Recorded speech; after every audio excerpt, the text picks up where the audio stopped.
Hi friends, tonight I want to make with you another perfect side dish for your Easter dinner. Tonight we're going to be making pickled eggs. This is something I grew up with. We had it for every Easter and throughout the year as well, but always at Easter time. So super simple. We're just going to start. You need a dozen hard-boiled eggs that you have peeled and rinsed off.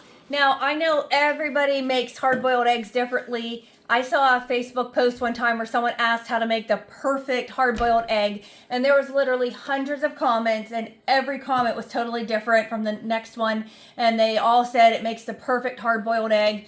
So just do whatever you do. I will put the directions how I do my hard-boiled eggs in the comments, but just make a dozen hard-boiled eggs. You want to make sure you don't overcook your eggs because that's going to turn the yolk green. So if you ever cut into a hard-boiled egg or a pickled egg and you see like a green yolk, that's because you overcooked it, okay? So just cook a dozen hard-boiled eggs and peel them and then rinse them off and put them in a bowl. Next, you need 1 can of, you can use sliced beets or whole beets, whatever you like. I only use Del Monte.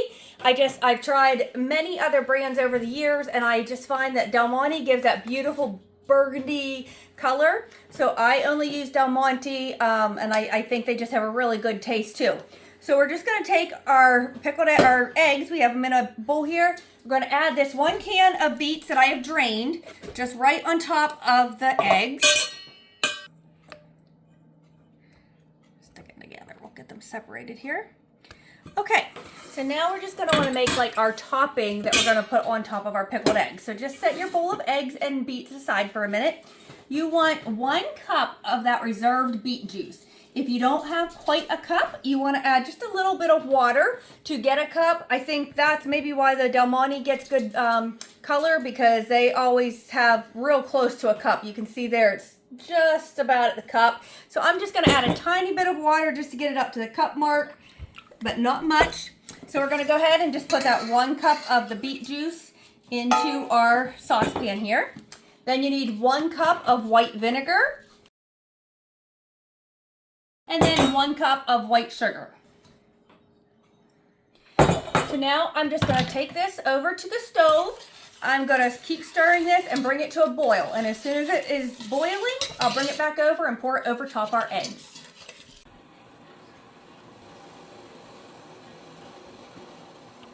Okay, so I brought that beet juice to a boil. Now I'm just going to go ahead and pour it all over our eggs and our beets in the pan here.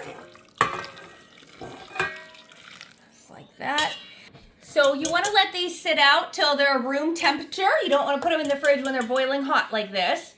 And then you're going to want to let them sit in the fridge for 2 to 3 days before you're serving them. So keep that in mind. You can't make these Easter morning for your Easter dinner. You need to plan ahead and make them 2 to 3 days ahead of time, okay? So again, just let them sit out at room temperature and then put them in the fridge for 2 to 3 days. I always stir them once or twice a day. Another thing, I obviously don't prick mine with toothpicks or anything like some people do. They still get nice and pickled inside just from letting them sit for a couple days. And another tip is eggs peel the best if you use old eggs. So it's best to buy your eggs about a week or so before you want to make them. And then that way they're older eggs, because then they will peel better when you go to peel them. Okay? So I will have how I do my hard-boiled eggs in the comments. And I will be back in a few days to show you our yummy pickled eggs. Okay guys, so our pickled eggs were in the fridge for 3 days now. Look at that beautiful coloring on them. And I will go ahead and just grab one here and show you how beautiful they look inside. Just go ahead and cut this one in half.